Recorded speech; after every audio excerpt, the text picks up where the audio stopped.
Hello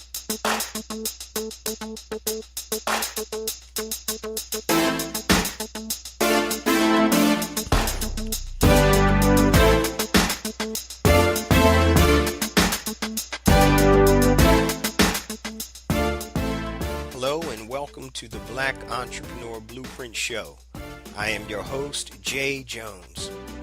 Black Entrepreneur Blueprint was created specifically to educate and inspire Black entrepreneurs to launch, build, and grow successful businesses. Join us as we help build an economic power base in the Black community by promoting business ownership. If you are currently an entrepreneur or want to be an entrepreneur, we invite you to join us every week here at Black Entrepreneur Blueprint.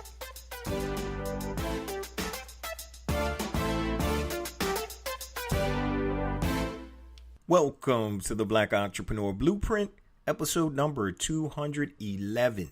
I'm your host, Jay Jones, and today we have another outstanding show in store for you. Today's show is going to be kind of thought-provoking, but before we get to today's episode, I just want to give you guys a quick reminder. My new book, A New Black Wall Street, is out.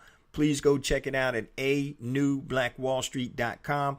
If you're interested in building a successful and sustainable e-commerce business and circulating the dollar worldwide, the black dollar worldwide, this is the book for you. In addition to the book, if you need additional assistance, I have a compatible online course titled educatedecommerce.com. educatedecommerce.com. You can go there and register for the course. The third component of the book is actually a platform where we as Black folk worldwide can sell our products and market our products. And I finally opened it up. It's besmartbyblack.com. besmartbyblack.com. It's free to list your products up there. So any entrepreneur, Black entrepreneur worldwide who's listening to this, please go up, put your products up there, list it. It's just like an Amazon marketplace, but it's specifically for Black producers and Black consumers. So check out besmartbyblack.com. It just launched, so there's really nothing up there yet, but I am going to start marketing it and promoting it very heavily within the next couple of weeks, and hopefully that can pick up. So when I wrote the book, A New Black Wall Street, I talked about showing people how to create successful e-commerce businesses. I talked about circulating the black dollar. So in addition to that, I was like, when you circulate the black dollar, you need to have a platform. So there are other platforms out there, but this is a new platform, besmartbyblack.com. And the tagline is, it's a conscious decision. And that's exactly what it is, family. It's a conscious decision. So we definitely need to start supporting Black businesses. And obviously, if you're a Black producer, put your product up on the site. And if you're a Black consumer, go and buy and support these Black-owned businesses. Now, on to today's show topic, which actually rolls right into what I'm talking about. Today's show topic is to be or not to be a Black business. That is the question. To be or not to be a Black business. That is the question. I'm getting my Hamlet on a little bit right here. But I got a text message from one of my best friends about a month or so ago. And I'm just going to read the text to you. And this is exactly what he said. He said, Jay Jones, good show last night. Have to listen to the rest, but very good. Here's another possible show topic, a bit negative. I had several talks about why Black folks don't show support for Black local businesses. The picture of the cake was made by a Black business, female-owned, certified chef. I asked her how it was going, and she said, I'm taking a break. I'm tired of dealing with my Black people. They don't want to pay and always want discounts. She does great work and was very discouraged because she knows her work is good. And we talked about that, my buddy and I actually tweeted that out a while ago, a couple months ago when he sent me that information. He shot me a picture of the cake. The cake was beautiful. And obviously this sister knows exactly what she's doing. And so that brings to mind today's topic, to be or not to be a Black business. That is the question. Now, it's funny because Black Entrepreneur Blueprint, obviously, I'm unapologetically Black. This show is for Black entrepreneurs, and I have Black entrepreneurs on there, and I'm a Black entrepreneur. So there's no sugarcoating it whatsoever. This is who the show is for. this is who it's by. It's by us and it's for us. Now, on another note, any of you guys who've listened to the show for any period of time know that I'm big in e-commerce. So one of my businesses is a hair care line where I have hair tools and also hair care products.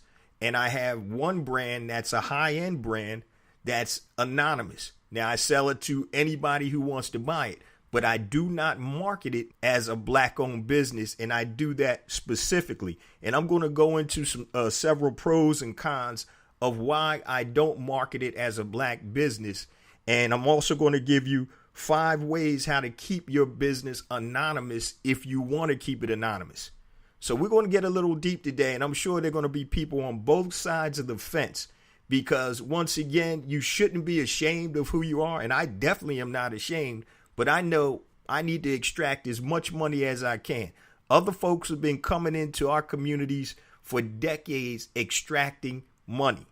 So I'm not going to hinder myself from extracting money from other communities because I'm a Black male in a hair care business designed for women. And as a side note, the manufacturer that I use for the products is actually an Afro-Latino owner in Miami that actually manufactures my products. And while we're going through the whole process, I went down there and we were sitting down and we were having lunch. And he asked me about my podcast. He said, well, why is your podcast just for Black entrepreneurs? And it took me aback. I kind of pulled back from the table and I'm like, huh? And I said, look, number one, I'm Black and I'm an entrepreneur. And I also told him that I understand that there's certain intrinsic things that come with being a Black entrepreneur that may not come if you're a different ethnicity. You know, you may not have access to capital like other ethnicities, you know, things of that nature. So we talked about it and it just threw me back. And I'm like, yo, this is kind of crazy. You should know that. Now, you can go and listen to all types of podcasts by white entrepreneurs that are in general talking to white prospective entrepreneurs and current entrepreneurs. And so there's no reason that I shouldn't have this show. Number one, I'm talking to Black entrepreneurs and prospective Black entrepreneurs. So it kind of threw me aback, but I'm just like, you know what? But I'm unapologetically Black with Black Entrepreneur Blueprint. Now, let me give you a couple of pros. And pro number one is be unapologetically Black. If you define yourself as a Black-owned business, or you make it known, hey, this is a Black-owned business, you can be unapologetically Black. Okay? So that's a good pro. Number two, you can be a role model for other Black entrepreneurs. And that's a real big thing because I hear it all the time. I talk to a lot of young brothers and sisters that come up to me and they ask me about entrepreneurship so I can be a role model. The podcast gives them an opportunity to listen to entrepreneurs that may be 5, 10, 15 steps ahead of them, the good things that happen to them, the bad things that happen to them, and be able to soak in some of that information so they can make better decisions as they move forward in their entrepreneurial career or endeavors. Another pro is you can have a major influence in the community. And I remember when I was growing up, there was a guy named Ducky Burtz in Philly. And he actually created a Ducky Burtz Foundation. His real name was Donald, but they called him Ducky. Older brother, but he had like a clothing store, shoes, and all kinds of stuff. And what he did was he was a big community organizer. He'd have block parties. He'd hire a lot of the kids in the area, and the politicians would come and work with him. And he was a real mover and shaker, and he was a positive influence in the community. And actually, I believe he created a foundation, and I believe that foundation is still rolling in Philadelphia, helping people out. And so he was a major influence in the community. Another pro is that you get support from the Black community. You know, my man got love like crazy in there because he cared about the community. He was in the community and he was doing for the community. So these are some of the pros about being the face of your business and being known as a Black-owned business. Also, one of the biggest things is you can employ whoever the heck you want to employ. So once again, you know what the job situation looks like for our community. So if you own the business, then you can hire whoever you want. And that's why I tell people all the time, I'm like, don't get mad at the Korean dude on the corner that owns the store. He owns the store so he can hire whoever the hell he wants to hire. If you want to hire somebody, then you go start your thing. So one of the things also I just want to say, in terms of supporting our Black-owned businesses, some people don't understand, but I'll use the example of the corner store in any neighborhood, black neighborhood, anywhere in the country or in the world, mostly. So a lot of these Asian families, they form a cooperative, right? So when they go to buy their products, they may buy gummy bears and they can sell the gummy bears in their store for $1, right? Because we don't have that cooperative buying power, which is silly to me, then when we go buy, we may have to sell those gummy bears for $1.25. We're not making as much money. That means that we have to increase the price. So as I was coming up, I would always support the Black-owned store, even if they were higher priced. And a lot of times we think, oh, they trying to gag us or gouge us, but that's not the fact. The problem is the cost of their goods a lot of times are higher because we don't buy in that type of volume. We're not organized like these Korean associations and these Chinese associations. They band together and they dictate to the suppliers, and most of the suppliers they buy from are their own people, and they can dictate to them because they're buying in volume. So that's just FYI, family. So sometimes when you go to these, black corner stores, you like, damn, man, why your stuff 25% higher than the Asian dude around the corner? It's because they can't afford to buy with the volume that's going to lower that price. So that's just a side note, but I definitely wanted to get that out there. So those are some of the pros. And today's show topic is to be or not to be a black business. That is the question. Now, some of the cons. And these are crazy. Like, number one is many of our folk want discounts because we're black. And that's where I just read the text my boy sent me. Because we're a black-owned business, a lot of people think, oh, man, give me a break, family. Yo, hey, take 25% off. Take this off. Yo, we got to eat. If you're providing a viable product and or service, then you should be paid for that. And I get it. Yeah, sometimes you give family a break and all of that. But if you keep doing that, this business that you support is going to be out of business because we're always expecting something. You don't go into the white man store or the Asian store talking about, yo, I'm not paying $2 for this chicken sandwich. I'm going to give you $1.75. You know what's going to happen. Yeah, get the blankety blank out of the store. So you can't do that, family. You can't expect discounts like that because we're black. We all struggling and we all trying to make it. So if this young man or this young woman has a store or whatever she's doing, whatever her service or products are, pay her what her going value is. That's what the young lady in the text was saying. Yo, I know I'm good. I'm a certified chef. And in the picture, the cake was crazy. Beautiful cake.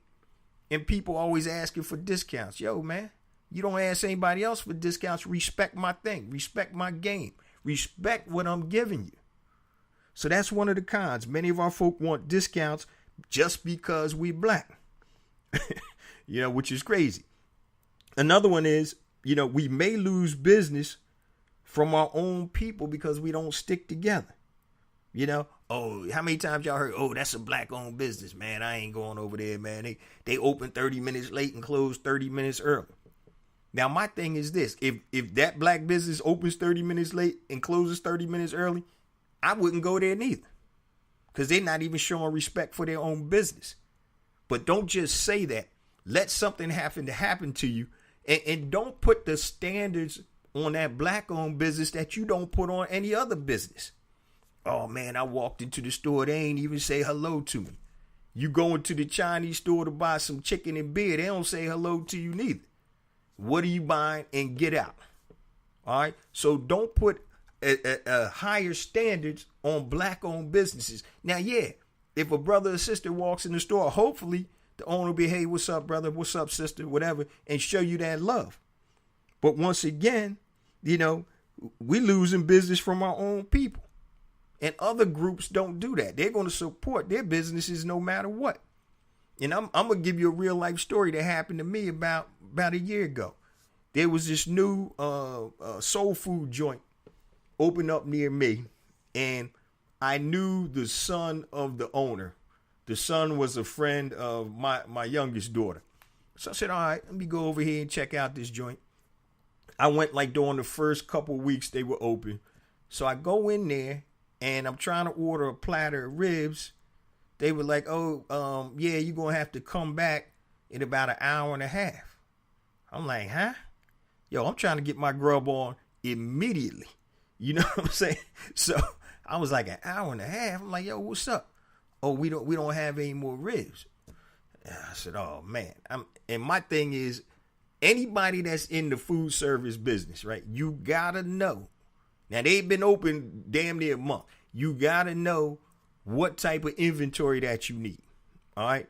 So your computer system should tell you on Mondays, we sell X amount of ribs, and you start looking at the trends. So, every day you need X amount of food, X amount of this, X amount of that, or whatever.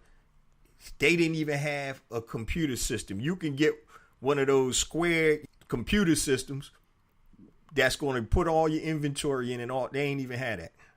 And I wanted to say, bro, what are you doing, man? They were writing stuff down on by hand. I'm like, this ain't no diner. You know what I mean? Yo, you over there doing ribs, mac and cheese, fried fish, chicken, all kinds of stuff. So I'm like, all right, that was the first time. I let it slide. About a month later, I went back in there and I'm like, okay, I think I was getting a fish platter, and I think my wife got something else. I can't remember what she got. Oh, yeah, hold on. It's going to be about 45 minutes. Once again, huh? 45 minutes? What, you just putting it in the oven now? That's what I'm thinking to myself. So I said, all right, maybe they exaggerate. I'll sit down and wait. I ain't got nothing to do. And sure enough, man, about 50 minutes later, my platters were ready. Now, it's crazy because there's another black soul food place, which is a little further away. But I go in there and it's whip, whip, whap. I get in there and get my grub on, take it out, and they on point. And I know this other location is new, but you got to have your basics in order, man. So I went back there again. It was a little better. But to be honest, I've only gone those 3 times because I know when I go to the other spot that everything is good. It's on point. I'm not going to have to wait. And so once again, we lose business from just us being us. So my thing is, you got to be tight. When you're in business, do what you say and say what you do. And I understand things happen. But if you're in the food service business, you can't be in there with no food. That means you ain't in business, right? That's something else. That's another con. Also, our businesses may not be viewed in the same light, quote unquote, quality as similar businesses owned by other ethnicities. So because it may be a black owned establishment, a black owned business or whatever, people don't think it may be quote unquote up to par. But that comes from the brainwashing that we've been receiving since we've been brought over here. White is right, black is wrong. That's something that we got to mentally get out of our head. You know what I mean? So our businesses may not be viewed in the same light or quality as the similar businesses by other ethnicities. Another con, and this is crazy right here, you may get blacklisted by your industry. Blackballed, blacklisted, whatever you want to call it. Once again, they go that brainwashing. Blackballed, bad. Blacklisted, bad. Anything black, quote unquote, is bad. But I was watching this documentary years ago, and I actually just found it. I had to go back on YouTube to find it. But it's about this hair care manufacturer in Los Angeles. I think they're in Compton, called Kazuri Products. And they make curling irons and stuff like that. So y'all know the Korean retailers own the black hair care industry.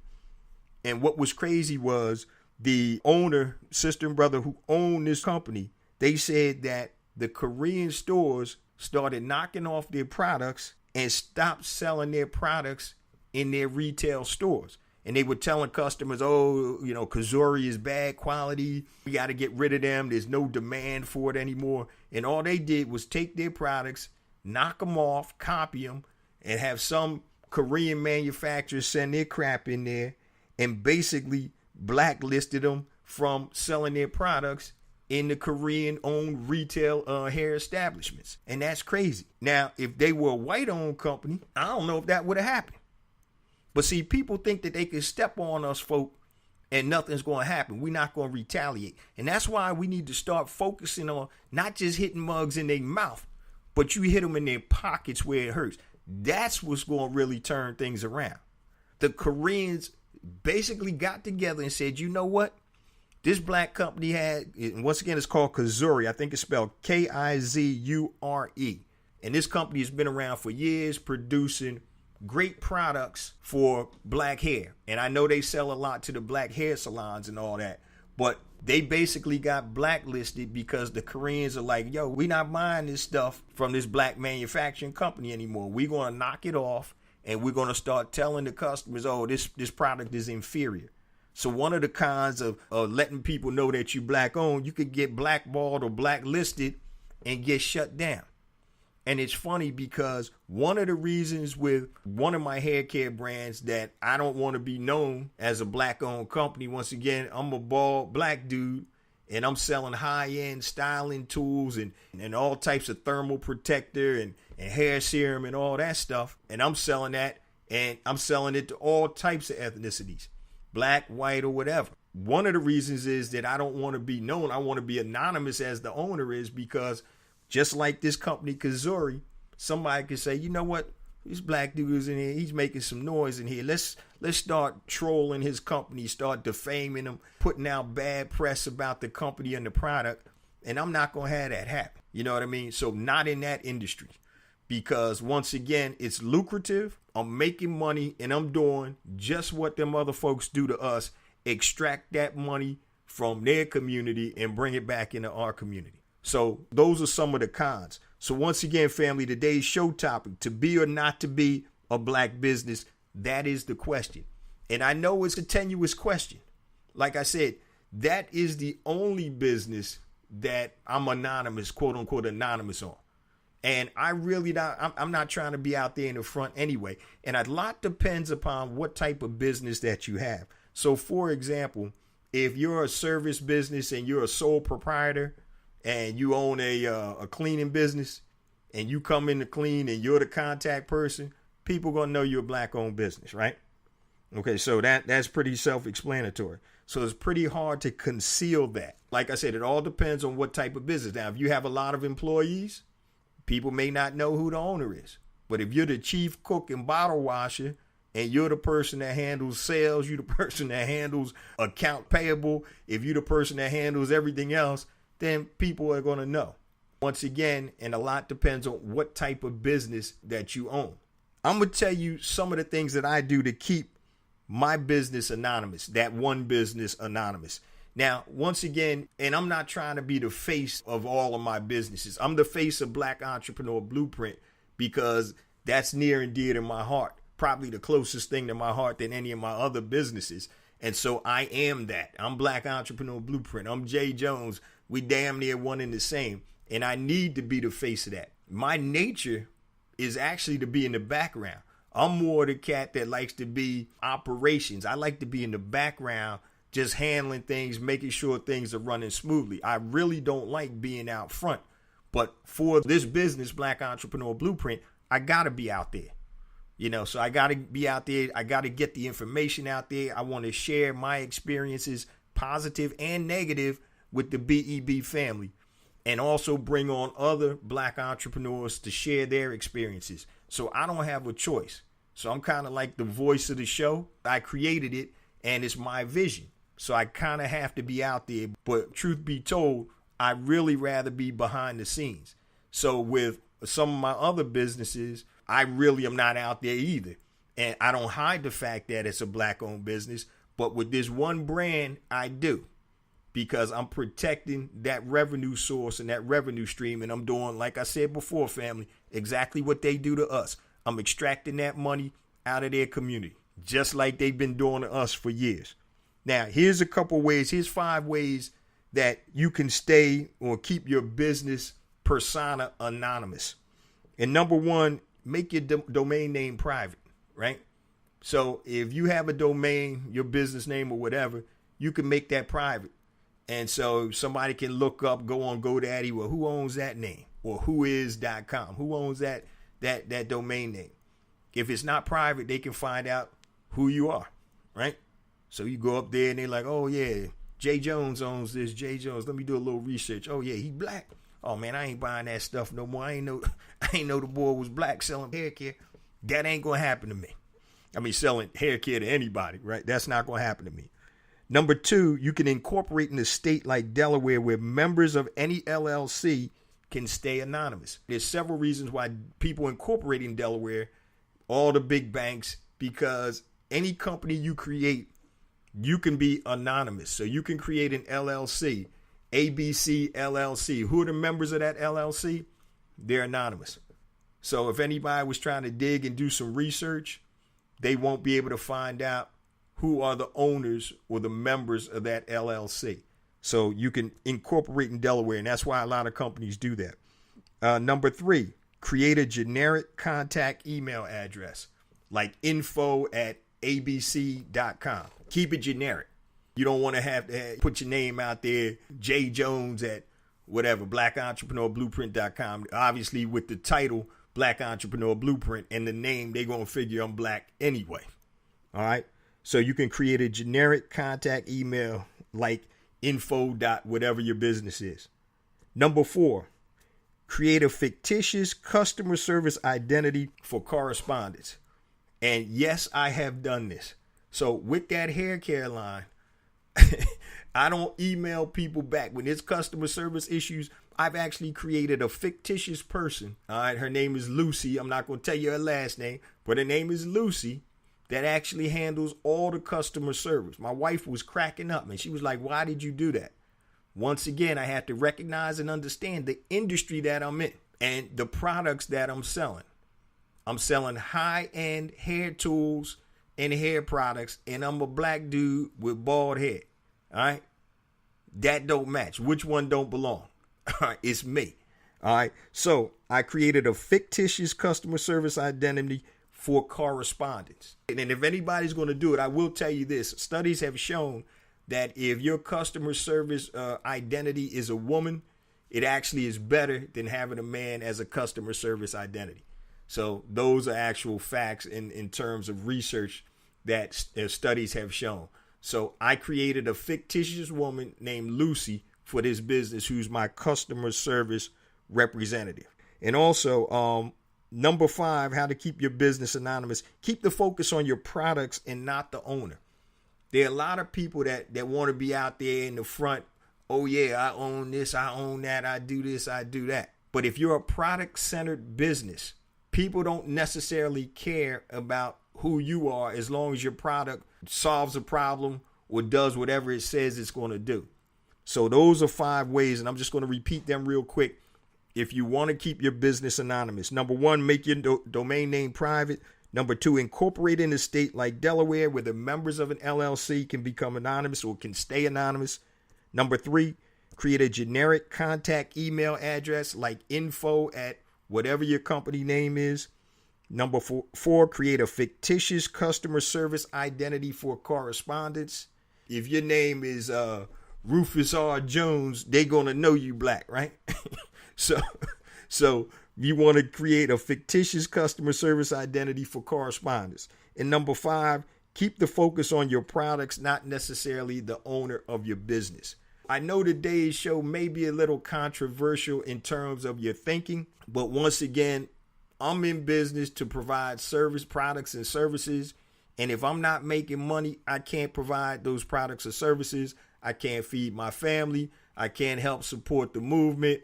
And so I got to get paid, family, right? And that's what you in business for. Anybody tell you they in business for something else? I mean, not that you don't have other things that you're in business for, but if you're not making money in your business, you got a hobby. You ain't in business. All right. So today's show topic, family, to be or not to be a black business, that is the question. And matter of fact, hit me up on social media and let me know what you think. And I might put a poll out on Instagram when the show drops. But it's a very touchy subject. But once again, that one business, and that's really the only one, that's the only one I don't make it known. Everything else pretty much, Black Entrepreneur Blueprint, they know I'm black. And my other businesses, since most of them are product type businesses, then nobody really cares who the heck owns the business as long as these products do what they're supposed to do. But let me just go over this real quick, guys. Some of the pros of being a quote unquote black owned business and letting people know that you're black owned. You can be unapologetically black. You can be a role model for other black entrepreneurs. You can have influence in your community. You can get support from the community, and you can employ our people. Some of the cons, many of our folks want discounts, and that's where this whole show started. Because we're black, we may lose business even from our own people because we don't stick together. Our businesses may not be viewed in the same light or same quality as similar businesses owned by other ethnicities. And you may even get blacklisted in your industry if you're doing well, because you're a black-owned company. And I use the example of Kazuri Products out in Compton, out in L.A. So, great company, but the Koreans decided, you know what? They making too much money. We control the industry. So what are we going to do? We're going to knock off their product, and we're going to phase them out slowly, and we're going to start telling customers, oh, Kazuri isn't a good product.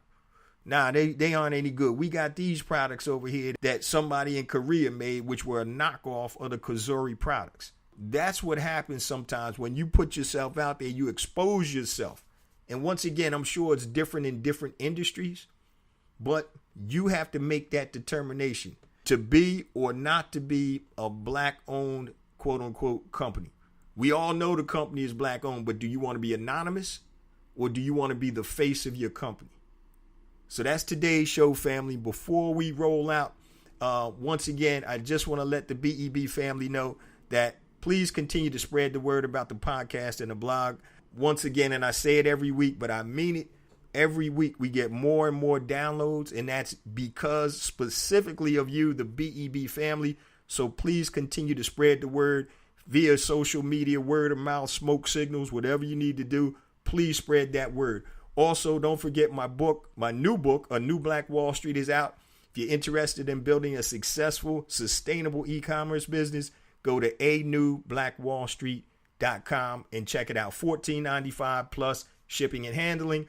Also, if you're a producer of products, a black person that produces products, go to besmartbyblack.com, put your product up on the marketplace so all the black consumers out here worldwide can buy your products. So this is how we're going to start circulating the black dollar worldwide. And that's what the book is about. So besmartbyblack.com. If you need additional assistance with building a successful, sustainable e-commerce business, check out my online course, educatedecommerce.com. You can go and register there. Now, if you need to connect with me, family, and I love it when you guys reach out to me, and I love the dialogue because it gives me a chance to speak one-on-one with you. So if you need to connect with me anything long, hit me on my email, jjones@blackentrepreneurblueprint.com, Facebook, Black Entrepreneur Blueprint, Twitter, jjones001, Instagram, jjones4real, JAYJONES, 4 REAL, YouTube. Go to YouTube. Please subscribe to my YouTube channel. Go to YouTube and hit Black Entrepreneur Blueprint. I have different content on YouTube. Yes, the show does come out every Monday on YouTube, but I also have additional content. And if you want to be included in the BEB text line for special notifications and reminders, just text BEB, like Black Entrepreneur Blueprint, to 555-888. Love you guys. See you same time next week. Peace.